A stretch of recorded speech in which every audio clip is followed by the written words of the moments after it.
Friends नमस्कार, मेरे किसान भाई, पशुपालक भाई, डेयरी फार्मर्स, आप सबका स्वागत है आपके अपने यूट्यूब चैनल पशु उपचार एनिमल ट्रीटमेंट में।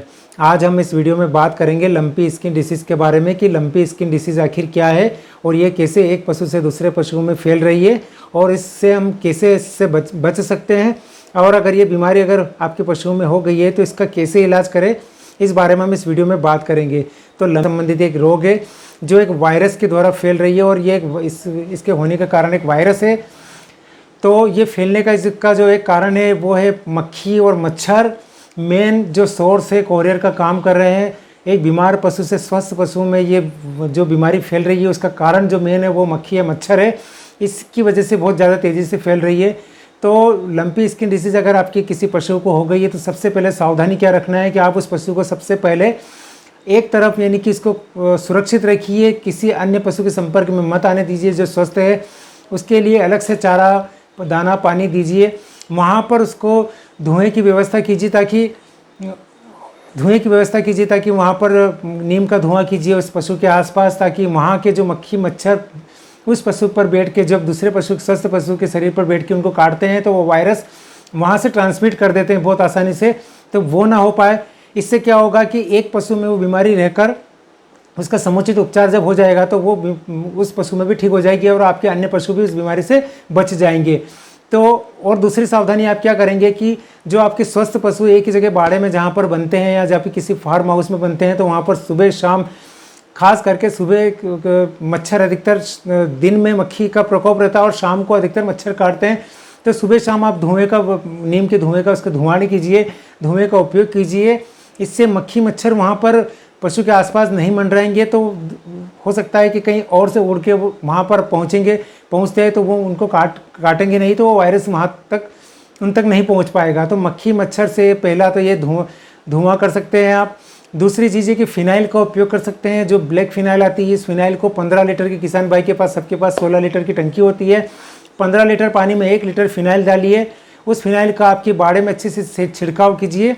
छिड़काव जहाँ पर आपका पशु जहाँ पर आपके चारा दाना पानी खाता है उस जगह पर मत कीजिए। पशु के शरीर पर भी इसका छिड़काव कर सकते हैं। गर्दन के से लेके पूरे शरीर पर इसका छिड़काव कीजिए।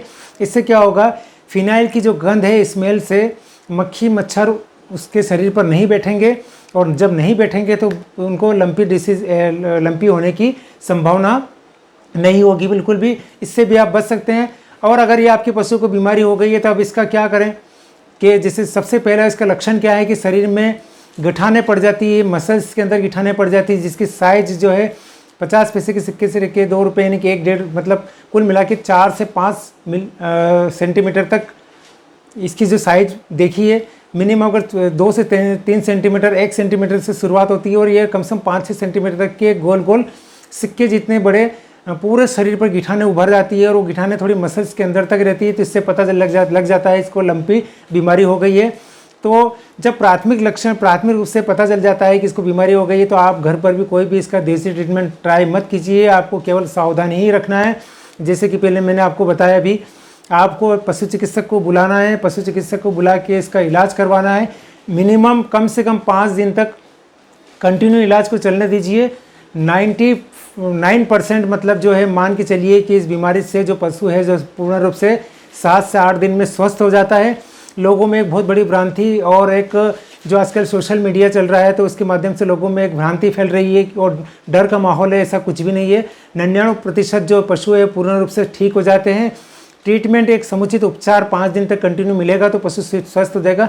1% पशु की मौत इसलिए हो रही है कि जब बहुत ज़्यादा सीवियर कंडीशन हो जाती है उनकी और उस बीमारी को, जैसे लंपी बीमारी किसी पशु को हो गई और 2-3 दिन तक उन्होंने ध्यान नहीं दिया, उसके बाद इंजेक्शन भी 1 या 2 बार लगे, उसके बाद उसका ट्रीटमेंट प्रॉपर नहीं हो पाया तो बहुत ज़्यादा जब कंडीशन ख़राब हो जाती है तो मृत्यु हो रही है।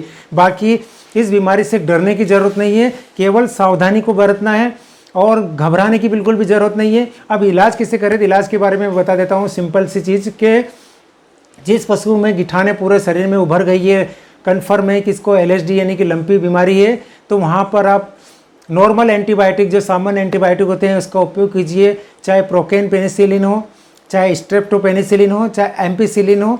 कम से कम 5 ग्राम जो है इसको डिस्टिल वाटर में घोलिए और इसको कम से कम 5 दिन तक इसको डीप इंट्रामस्कुलर लगाइए और अच्छे से मालिश कीजिए।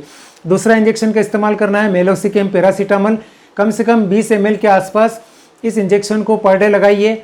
CPM इंजेक्शन की बात करें तो CPM इंजेक्शन कम से कम अगर गाय कमज़ोर है तो 15 ml और अच्छी हैवी वेट है तो 20 ml, क्योंकि मिनिमम डोज 10 ml का होता है, पर यहाँ पर CPM को थोड़ा ज़्यादा मात्रा में डोज देना पड़ रहा है क्योंकि वो स्किन से संबंधित एक एलर्जिक बीमारी है ये। तो वहाँ पर कम से कम 20 ml इसको CPM 5 दिन तक, जो भी मैं इंजेक्शन बता रहा हूँ इसको 5 दिन तक कंटिन्यू करें।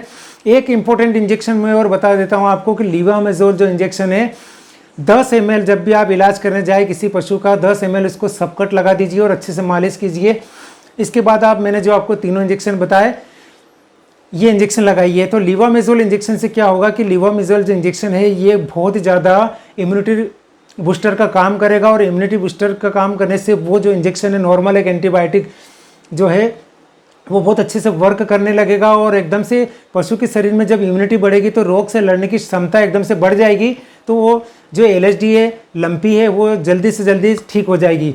ध्यान रखिए कि जो लीवामेज़ोल इंजेक्शन है ओवरडोज बिल्कुल भी ना लगाए। 10 ml सफिशिएंट पर्याप्त डोज होता है, ऐसा नहीं कि 15 ml 20 ml लगा दे, बिल्कुल भी गलती ना करें। ओवरडोज सब लोग पशु चिकित्सक जानते हैं कि लीवामेज़ोल का जो ओवरडोज होता है वो डीवर्मर का काम करता है। हमको डीवर्मर एज यूज़ नहीं करना है, हमको एज यूज़ इम्यूनिटी बूस्टर के रूप में इस इंजेक्शन का उपयोग लेना है, यानी कि 10 ml डोज से ज़्यादा डोज नहीं लगाना है। तो ये आप करिए। साथ में मल्टीविटामिन इंजेक्शन या बी कॉम्प्लेक्स इंजेक्शन भी इसको कम से कम 15 ml के आसपास, गाय कमज़ोर है, पशु कमज़ोर है, छोटा बच्चा है तो 10 ml, बड़ा जानवर है तो 15 ml इसको डीप इंट्रामस्कुलर लगा के मालिश कीजिए। इन 5 इंजेक्शन को मैंने बताया आपको 5 दिन तक कंटिन्यू कीजिए, आपका पशु पूर्ण रूप से ठीक हो जाएगा, मुझे इतना पूर्ण विश्वास है। और इससे घबराए नहीं, लोगों को जागरूक करें। मैं भी आप वीडियो के माध्यम से ही बताना चाह रहा हूँ कि जितना जागरूक हो सके करें, घबराए नहीं। जितने मक्खी मच्छर से जितने आप अपने पशु को बचा सकते हैं उतना बचाइए, ताकि बीमारी ज़्यादा फैलेगी नहीं। नुकसान कुछ नहीं है, नुकसान एक आर्थिक नुकसान है और प्रोडक्शन जो है इसका कम हो जाता है। दूसरा लक्षण क्या होता है कि जब लंपी होती है तो लक्षण मैंने आपको वीडियो में पहले बताना था, तो मैं अब बता रहा हूँ कि लक्षण क्या होते हैं कि गिठाने तो पड़ती ही पड़ती है, साथ साथ में उसको बुखार रहता है, पायरेक्सिया जिसको बोलते हैं, यानी कि टेम्परेचर एकदम से हाई मिलता है पायरेक्सिया में, कम से कम 105 डिग्री के आसपास समथिंग। तो ये सीवियर कंडीशन में एकदम से, एक्यूट कंडीशन में 105 नहीं तो नॉर्मल 102 से 103 के आसपास भी नॉर्मल बुखार मिलता ही मिलता है। लंपी के अंदर खाना पीना एकदम से कम हो जाता है। कोई दूध अगर पशु जानवर अगर दूध दे रहा है तो वो मिल्क प्रोडक्शन एकदम से डाउन हो जाता है। ये एक इसके मेजर लक्षण है। बाकी बहुत बड़ा जो इसका सिम्टम्स जो दिखता है आंखों के सामने वो है पशु के शरीर पर गिठाने बनना। तो ये है लंपी के बारे में मैंने आपको पूरी जानकारी बता दी। घबराने की ज़रूरत नहीं है। जितना अपने पशुओं को मक्खी मच्छर से बचाएंगे उतने आपके पशु को बीमारी नहीं होगी। एक चीज़ का मैं अभी फील्ड में देख रहा हूँ कि लोग चरने के लिए पशु को छोड़ देते हैं गांव में, और एक ही जगह कहीं खेर पर पानी पिलाते हैं जहाँ पूरे गांव की ऐसी कंडीशन ना रखे।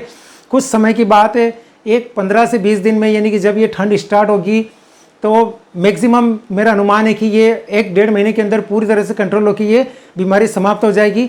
पर इस 1-1.5 महीना जो हमारे लिए एक एक दिन बहुत ज़्यादा महत्वपूर्ण होता है, तो आप इस बीमारी से बचा कर रखिए, यानी कि आप पशु को चरने के लिए अभी ना छोड़ें, अपने बाड़े में रखिए, अपने घर पर रखिए, ताकि आपके पशु तो स्वस्थ रहेंगे। साथ में दूसरे अन्य पशु जो गांव के अपने ही पशु हैं वो भी उन बीमारी से बच सकते हैं। थोड़ा इस विशेष बातों का ध्यान रखिए। बाकी आपको वीडियो अच्छा लगे तो लाइक कीजिएगा, शेयर कीजिएगा और चैनल को ज़रूर सब्सक्राइब कीजिएगा। वीडियो देखने के लिए बहुत बहुत धन्यवाद।